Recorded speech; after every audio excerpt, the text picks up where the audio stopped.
USB-C iPhone आ गया है और आगे आने वाले सारे आईफोन्स भी USB-C ही होंगे। लेकिन क्या हो अगर एप्पल अपने पुराने फोन्स में से लाइटनिंग पोर्ट हटा के USB-C लगाने लग जाए। I mean it's a huge win for customer, but Apple के लिए ये एक बहुत बड़ी प्रॉब्लम है और इंडियन गवर्नमेंट एप्पल को ये प्रॉब्लम देना चाहती है। So as crazy as it sounds, government चाहती है कि एप्पल आईफोन 15 से पहले वाले फोन्स का पोर्ट चेंज करे और एप्पल इससे बिल्कुल भी खुश नहीं है। So welcome to the 18th episode of No Name Series। आज हमारे पास टोटल 4 न्यूज स्टोरीज है। स्टार्ट हम एप्पल वाली से करते हैं। तो स्टोरी स्टार्ट तो EU से होती है। जब EU ने ये ऑर्डर दिया था कि USB-C यूनिवर्सल होना चाहिए तो इंडिया ने भी उस चीज को फॉलो किया और हमारी गवर्नमेंट तब से ही मैन्युफैक्चरर्स के साथ कांटेक्ट में है और कंपनीज को जून 2025 तक की डेडलाइन भी मिली हुई है और सारे ही मैन्युफैक्चरर्स गवर्नमेंट के इस प्लान के साथ अग्री करते हैं एक्सेप्ट एप्पल, क्योंकि बाकी सबके पास लाइटनिंग पोर्ट तो है नहीं। So it's way too easy for them. तो नवंबर 28 को गवर्नमेंट की एप्पल के साथ एक मीटिंग थी जिसमें एप्पल ने बोला कि नए वाले मॉडल्स का ठीक है लेकिन एग्जिस्टिंग मॉडल्स को हम चेंज नहीं कर सकते, क्योंकि अगर हम करने लग गए तो PLI स्कीम के अंदर हम प्रोडक्शन टारगेट्स को मीट नहीं कर पाएंगे। इसका मतलब गवर्नमेंट की जो स्कीम है कि तुम कुछ सर्टेन टारगेट्स कंप्लीट करो और उसके बाद तुम्हें एक इंसेंटिव मिलेगा, एप्पल वो नहीं ले पाएगा। एंड सिर्फ एप्पल ही नहीं, बाकी के स्मार्टफोन मैन्युफैक्चरर्स भी टारगेट्स को फुलफिल करने में स्ट्रगल कर रहे हैं और एप्पल के जो सप्लायर्स हैं फॉक्सकॉन और विस्ट्रॉन वो इस स्कीम का बहुत अच्छे से यूज करते हैं। एक्सपर्ट्स का भी कुछ ऐसा ही कहना है कि if the regulation is implemented on earlier models of mobile phones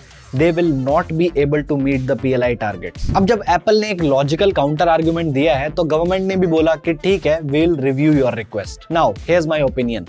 Apple एक ऐसी कंपनी है जो रूल्स को तब तक अपोज करेगी जब तक पानी सिर के पार ना निकल जाए। USB-C आईफोन को ही देख लो, ये तब जाके आया है जब एक बहुत बड़ी रेगुलेटरी बॉडी से प्रेशर आ गया और उस टाइम भी दिख रहा था कि एप्पल इस चीज को कितना फोर्सफुली कर रहा है। एंड ये भी काफी अंडरस्टैंडेबल है कि एप्पल पुराने आईफोन्स का डिजाइन अब चेंज नहीं कर पाएगा। ऐसा तो है नहीं कि लाइटनिंग पोर्ट हटा के USB-C डायरेक्ट लगा दो, हो सकता है बाकी का हार्डवेयर इस तरीके से डिजाइंड ही ना हो। और दूसरी साइड देखें तो गवर्नमेंट का आर्गुमेंट भी ठीक है, क्योंकि इंडिया में पुराने मॉडल्स ही तो ज्यादा बिकते हैं। अब गवर्नमेंट ने डेडलाइन दी है जून 2025 की, EU से 6 महीने ज्यादा दिए हैं, लेकिन एप्पल ने ये चीज बहुत क्लियरली बता दी है कि हम ये डेडलाइन तभी मीट कर सकते हैं अगर पुराने मॉडल्स को एक्सक्लूड कर दिया जाए। अगर इंक्लूडेड रखना चाहते हो तो हमें 2024 के बाद 18 महीने अलग से चाहिए, यानी कि बेसिकली जून 2026। एप्पल इस प्रपोजल को कंप्लीटली अपोज नहीं कर रहा, लेकिन जून 2026 में हमारे पास आईफोन 18 आने वाला होगा। उस टाइम आईफोन 15 से पहले वाले मॉडल्स कितने लोग लेंगे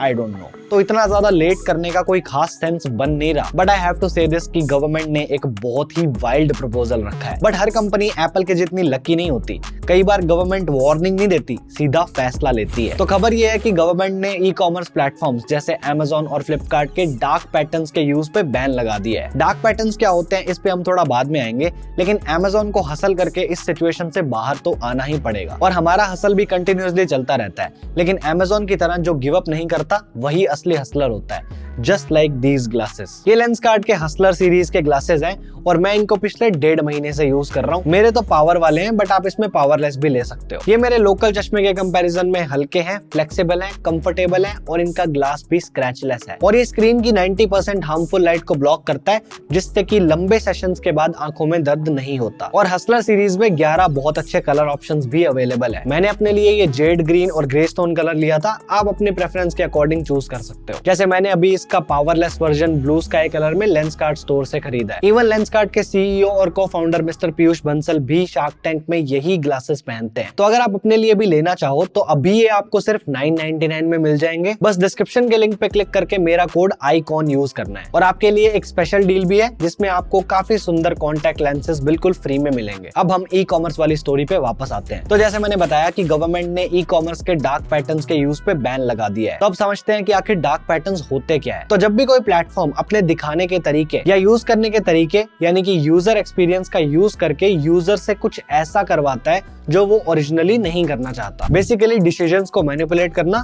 इन चीजों को डार्क पैटर्न्स बोला जाता है। जैसे फॉर एग्जांपल एक डार्क पैटर्न होता है बास्केट स्नीकिंग। इसमें क्या होता है कि प्लेटफॉर्म चेकआउट के टाइम पे कुछ एडिशनल आइटम्स या फीस ऐड करके फाइनल पेमेंट अमाउंट को इंक्रीज करने की कोशिश करता है। जैसे कि कुछ एक्स्ट्रा प्रोडक्ट्स, कोई सर्विस, चैरिटी या डोनेशन के नाम पे फाइनल कार्ट वैल्यू को बढ़ाया जाता है। जैसे फ्लिपकार्ट में एक प्रोडक्ट पे 69 की पैकेजिंग फी और एक पे 99 की। अब ये कस्टमर की चॉइस तो थी नहीं, कंपनी ने तो ये खुद से सोच लिया। किया। ऐसे ही एक और डार्क पैटर्न होता है जिसको बोलते हैं फोर्स्ड एक्शन। इसका मतलब हुआ कि यूजर से फोर्सफुली कुछ ऐसा एक्शन करवाना जिसमें उसे जानबूझ के एक्स्ट्रा चीजें खरीदनी पड़े। यानी कि वो जो खरीदने आया था वो तो उसे मिलेगा, लेकिन उसके साथ आपको एक चीज अलग से एक्स्ट्रा लेनी पड़ेगी। तो ये सारी चीजें फोर्स्ड एक्शन की कैटेगरी में आती है। ऐसा ही एक डार्क पैटर्न और होता है, बेट एंड स्विच। एग्जांपल से बोले तो एक प्रोडक्ट मान लो आपको सस्ते में मिल रहा है, अब जैसे ही आप उसकी पेमेंट करने जाओगे तो वो प्रोडक्ट अनअवेलेबल हो जाएगा, या फिर आपको एक सिमिलर महंगा आइटम दिखाया जाएगा ताकि आप उसे खरीदो। और ऐसा ही कुछ फ्लिपकार्ट में होता है, ऑर्डर अपनी मर्जी से कैंसिल होता है और फिर प्रॉपर रीजन भी नहीं दिया जाता। तो ऐसे करके गवर्नमेंट ने 13 डार्क पैटर्न्स को आइडेंटिफाई किया है जिन पे बैन लग गया है। और ये एक बहुत ही पॉजिटिव स्टेप है क्योंकि ये ट्रिक्स काम करती हैं, इसीलिए तो ये यूज की जाती हैं। और मैं ये भी नहीं कहूंगा कि पूरी गलती कंपनीज की है, उनको तो बिजनेस चाहिए। अब अगर वो कस्टमर के वीक पॉइंट्स को समझते हैं तो ऑब्वियसली वो उसका फायदा उठाएंगे, लेकिन अगर इस चीज के लिए कोई लॉ होगा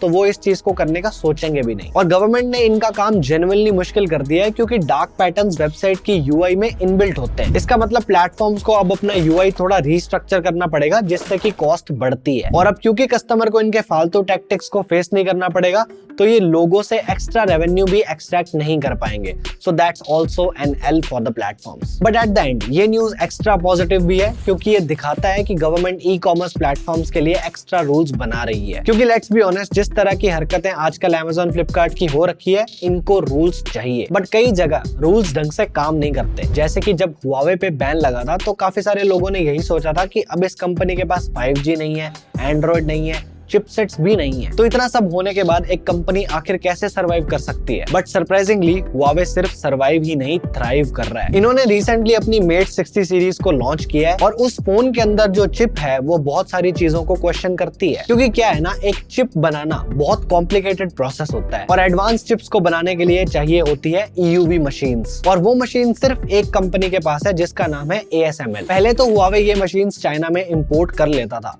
लेकिन अब सैंक्शंस के बाद से ऐसा नहीं हो सकता और इन मशीन्स के बिना आप अपने खुद के चिपसेट्स नहीं बना सकते। बट एक और पुराने टाइप की मशीन होती है DUV मशीन, और चाइना वो इंपोर्ट करवा सकता है। लेकिन अब क्योंकि वो पुराने टाइप की है तो वो 14 नैनोमीटर पे रिस्ट्रिक्टेड है। मतलब रिस्ट्रिक्टेड तो नहीं है, आप इनके पोटेंशियल को और बढ़ा सकते हो, लेकिन कॉस्ट बढ़ जाती है और यील्ड कम हो जाती है। बट Huawei ने यही किया। इसका रिजल्ट हमें मिला Mate 60 with a new Kirin 9000S 7 nanometer based chip. ये देख के यूएस के तोते उड़ गए क्योंकि उन्होंने तो इन्हें 14 नैनोमीटर पे रिस्ट्रिक्ट किया था, ये लोग 7 तक कैसे पहुंच गए। यूएस बस थोड़ी राहत की सांस इसलिए ले रहा है क्योंकि जो ये DUV मशीन से चिप बनाने का तरीका Huawei ने यूज किया है, इससे आप चिप्स को बहुत बड़े स्केल पे नहीं बना सकते। बट द क्वेश्चन इज कब तक, क्योंकि चाइना में Mate 60 की डिमांड बहुत ही ज्यादा है। डिमांड इतनी ज्यादा बढ़ गई कि Huawei को लॉन्च के बाद प्री ऑर्डर सिस्टम निकालना पड़ा और कुछ लोगों के ऑर्डर तो फरवरी 2024 तक डिले हो चुके हैं। आई एम श्योर Huawei रुकेगा नहीं क्योंकि China more than enough capable है कि वो एडवांस चिप्स बना देगा।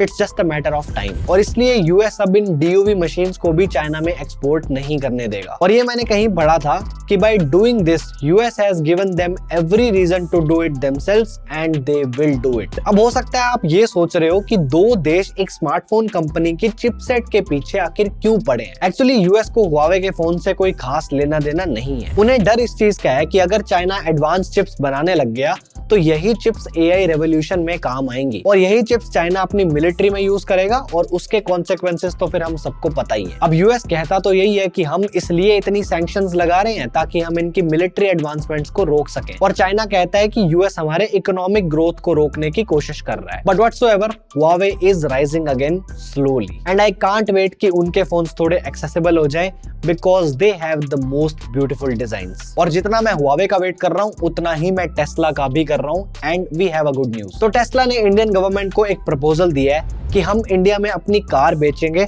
और एक मैन्युफैक्चरिंग यूनिट भी सेटअप करेंगे, but there is a catch. Tesla ने बोला है कि वो इंडिया में अराउंड $2 बिलियन इन्वेस्ट करने को तैयार है और इस पैसे से वो अपनी एक लोकल फैक्ट्री एस्टैब्लिश करेंगे। लेकिन क्योंकि फैक्ट्री को बनने में टाइम लगता है, इसलिए टेस्ला ने गवर्नमेंट से शुरू के 2 साल इंपोर्ट टैक्स पे थोड़ी राहत मांगी है। एक्चुअली ये राहत थोड़ी नहीं, कुछ ज्यादा ही है, क्योंकि जनरली इंपोर्ट टैक्स लगता है 100% और टेस्ला मांग रहा है 15%। डिटेल में लिखा गया है कि अगर गवर्नमेंट हमें 12,000 व्हीकल इंपोर्ट करने देगी तो हम 500 मिलियन इन्वेस्ट कर देंगे, और अगर 30,000 करने देगी तो हम 2 बिलियन इन्वेस्ट कर देंगे। अब देखो, टेस्ला की ये बात गलत नहीं है कि इंडिया में इंपोर्ट ड्यूटी कुछ ज्यादा ही है। जैसे अगर कार $40,000 से ऊपर की है तो 100% और उससे कम की है तो 70%। अब इस स्टोरी की सबसे इंटरेस्टिंग चीज जानते हैं। देखो, किसी भी एक कंपनी के लिए रूल्स चेंज करना ज्यादा सही नहीं होता, चाहे फिर वो कितनी ही बड़ी क्यों ना हो, क्योंकि जब ये 15% इंपोर्ट जैसी कोई पॉलिसी लिखी जाएगी तो ये सभी ईवी मेकर्स के लिए एप्लीकेबल होगी। जो भी इन रिक्वायरमेंट्स को फुलफिल करेगा वो इसका फायदा उठा सकता है। और अगर सिर्फ एक कंपनी को देख के पॉलिसी लिखी जाएगी तो इससे बाकी कंपटीटर्स को कोई खास हेल्प होगी नहीं। अब इसमें गवर्नमेंट बोल सकती है कि इंडिविजुअल कंपनीज को एक्स्ट्रा एडवांटेजेस देने से हमारे देश को पहले भी फायदा हुआ है।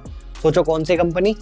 एप्पल। 2020 में गवर्नमेंट ने एप्पल के लिए रूल्स चेंज किए थे ताकि वो इंडिया में आके अपनी मैन्युफैक्चरिंग को स्टार्ट करे, और उसके बाद से एप्पल ने इंडिया में 7 बिलियन से ज्यादा के प्रोडक्ट्स बना लिए हैं। But Tesla is not Apple, क्योंकि एप्पल के केस में उसे पता था कि इंडियंस आईफोन के लिए तड़प रहे हैं, लेकिन टेस्ला के लिए कितने इंडियंस तड़प रहे हैं आई सर्टेनली डोंट नो। और इंडिया का ईवी मार्केट अभी उतना बड़ा भी नहीं है, क्योंकि टोटल पैसेंजर व्हीकल्स में से सिर्फ 1.3% ही बैटरी से चलने वाले हैं। So this deal is complicated.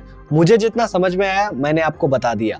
आगे गवर्नमेंट क्या डिसाइड करती है वो उनके ऊपर है, क्योंकि आगे इलेक्शंस भी आएंगे और एक बड़ी पॉजिटिव हेडलाइन आपकी डेफिनेटली हेल्प तो करती है। बट कंपनीज कई बार गवर्नमेंट के नाक के नीचे बहुत कुछ कर देती हैं, जैसे सैमसंग साउथ कोरिया में करता है। पूरी स्टोरी आप यहाँ पे क्लिक करके देख सकते हो, और फ्री कॉन्टैक्ट लेंसेज और हसलर ग्लासेस का लिंक डिस्क्रिप्शन में है, आप चेक कर सकते हो।